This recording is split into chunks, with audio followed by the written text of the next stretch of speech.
When Mandy and I broke up, I moved out of the apartment that we co-own and I rented a place. And, I had no furniture or anything, utensils.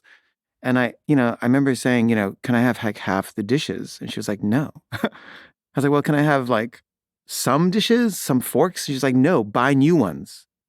I was like, I bought those dishes. And she's like, tough shit. They're mine now. And I was like, well, can I have my books? And she said, no. I'll figure out which books are yours and I'll put them in a box and I'll put them in the basement and you can come pick them up from the basement. And I was like, okay, fine, whatever. And she put like 12 boxes of books in the basement. And I didn't really want to take them because I didn't know how long it would be in my new apartment. And I didn't want to have to carry them all the way up the stairs and then back down again to some other apartment.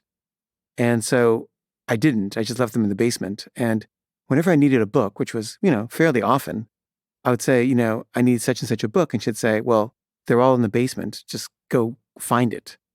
And, I'd go through all these boxes and it would take forever. And I would spend, like at least an hour each time trying to find this book. And I often wouldn't find it.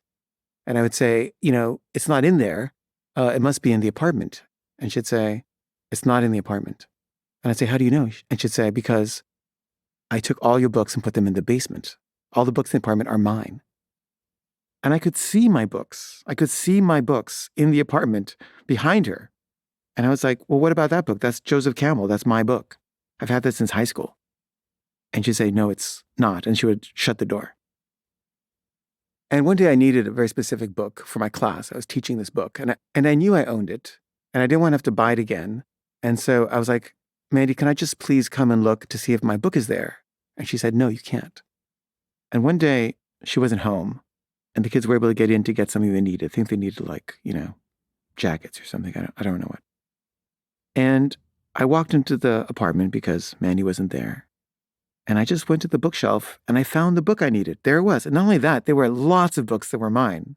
These were books that I'd bought before I'd met her, that she had no interest in, had never had any interest in. Like, it wouldn't even be contested. And I just took the book off the shelf.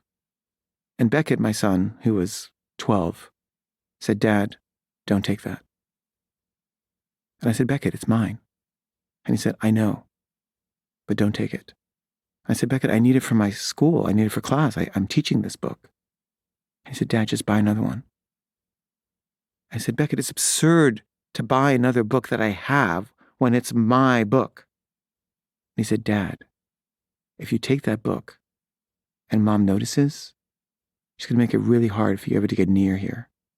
And you'll never be able to come in again. And I was like, oh, he's right. She will. And I said to him, it's absurd that I can't take my own book. And he said, Dad, I know, but don't take it.